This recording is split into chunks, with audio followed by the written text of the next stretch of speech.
আজকে জামাত ইসলাম এবং তাদের বাচ্চারা আজকে ক্ষমতায় আছে। শকুনের একটি দল 1971 সালে বাংলাদেশকে মেনে নেয় নাই। এখন পর্যন্ত এই দেশের স্বাধীনতার সার্বভৌমত্ব থেকে তারা মেনে নিতে পারছে না। তারা সকাল দুপুর সন্ধ্যা বিএনপির বিরুদ্ধে প্রচারণা চালিয়ে যাচ্ছে এবং অকথ্য ভাষায় কথা বলছে। বিএনপি ক্ষমতায় নেয় বহুদিন, 2007 সালের পর থেকে এই পর্যন্ত বিএনপি ক্ষমতায় নেয়। কিন্তু তারা এখন বিএনপিকে ক্ষমতাসীন ধরে নিয়ে বিএনপির বিরুদ্ধে কথা বলছে। অথচ ক্ষমতায় কিন্তু আছে ওরাই যারা আজকে কথা বলছে। আজকে জামাত ইসলাম এবং তাদের বাচ্চারা আজকে ক্ষমতায় আছে। এটা আমার কথা না, এই দেশের প্রধান ব্যক্তি তিনি বলেছেন ওরাই আমাকে অ্যাপয়েন্টমেন্ট দিয়েছে। আপনারা শুনছেন যে ওরা আমাকে অ্যাপয়েন্টমেন্ট দিয়েছে। তো সব আমি এটা বলতে চাচ্ছি যে এখন ওরা ক্ষমতায় থেকে এবং প্রশাসনের প্রতিটি জায়গায় প্রশাসনের যারা নাকি এই নির্বাচনে ভাগ্য নিয়ন্ত্রণ করবে, নির্বাচনে জনগণ ভোট দেবে, সেই ভোটের ফলাফল তারা ঘুরিয়ে দিতে পারে।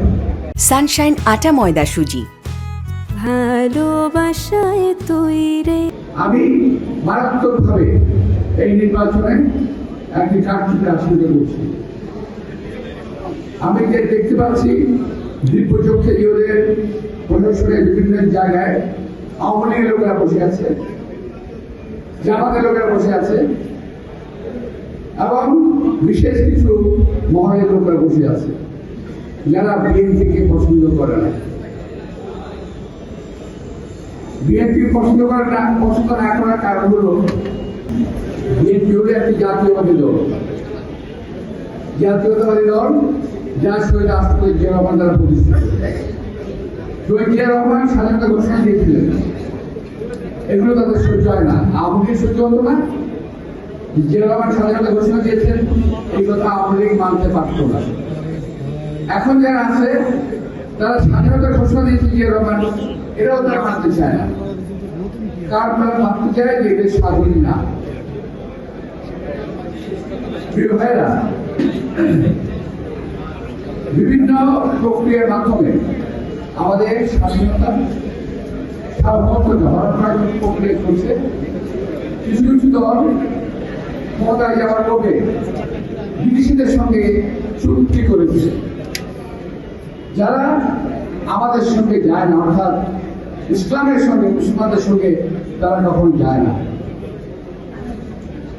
কিন্তু একটি দল ইসলামের নাম বিক্রি করে তারা ক্ষমতায় যাওয়ার চেষ্টা করছে ব্রিটিশের সঙ্গে চুক্তি করে, এবং তাদের ছাড়া পড়াও সেই জায়গায় গিয়ে নেমে পড়েছে।